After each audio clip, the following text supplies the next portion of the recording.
All right, guys, it's for all the marbles and the lineup that's going to make this happen. The debate just announced. Now, remember, the first one, 7 p.m. Eastern Time. Carly Fiorina, Mike Huckabee, Rick Santorum, and Jim Gilmore. Then at 9 p.m., Donald Trump, Ted Cruz, Marco Rubio, Ben Carson, Jeb Bush, Chris Christie, John Kasich, and Rand Paul back on the big stage. Of course, this will be the last debate before those Iowa caucuses. And the latest Quinnipiac poll shows Donald Trump and Ted Cruz virtually neck and neck. Joining me now, Charlie Kirk, Steve Rogers, and Erikka Knuti. Erikka, I'll start with you on this.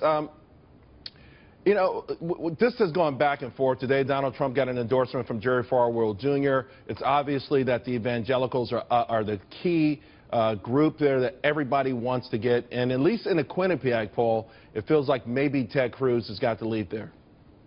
Well, and the other interesting thing about that poll is that 39% of respondents who named, preference for a candidate said that they might switch their vote.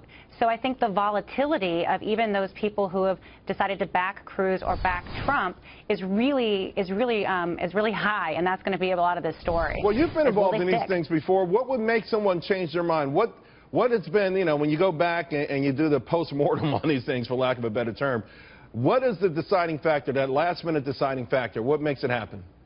You know, I hate to say it, but I think it's really simple. I think it's likability. I think at the end of the day, people trust, want to believe in people that are likable. And so I think when that voting booth closes, people are going to really think about who is the more likable candidate.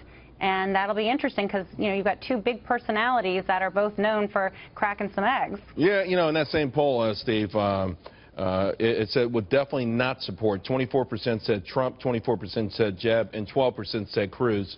Although Ted Cruz is the one labeled not likable, a lot of that has to do with the fact that he went into Washington, D.C. and didn't play by the rules, and some people do like that.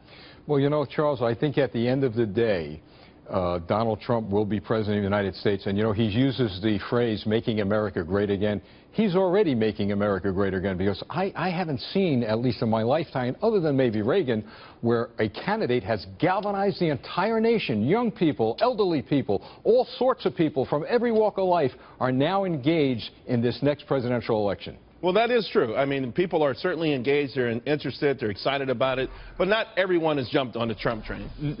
Correct. And so the interesting part about a caucus, we have to remember this, it's not like a primary. There is no voting booth.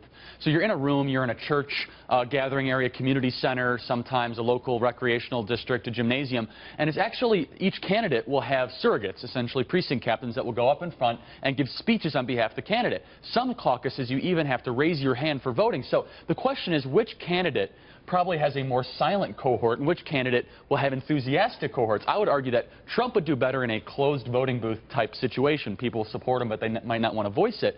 Cruz's coalition would be able to win more people over in the Iowa caucus type setting with that sort of Although I will say, anytime people wait 6 hours in 1-degree weather, that's enthusiasm. To your point, Steve, that's enthusiasm.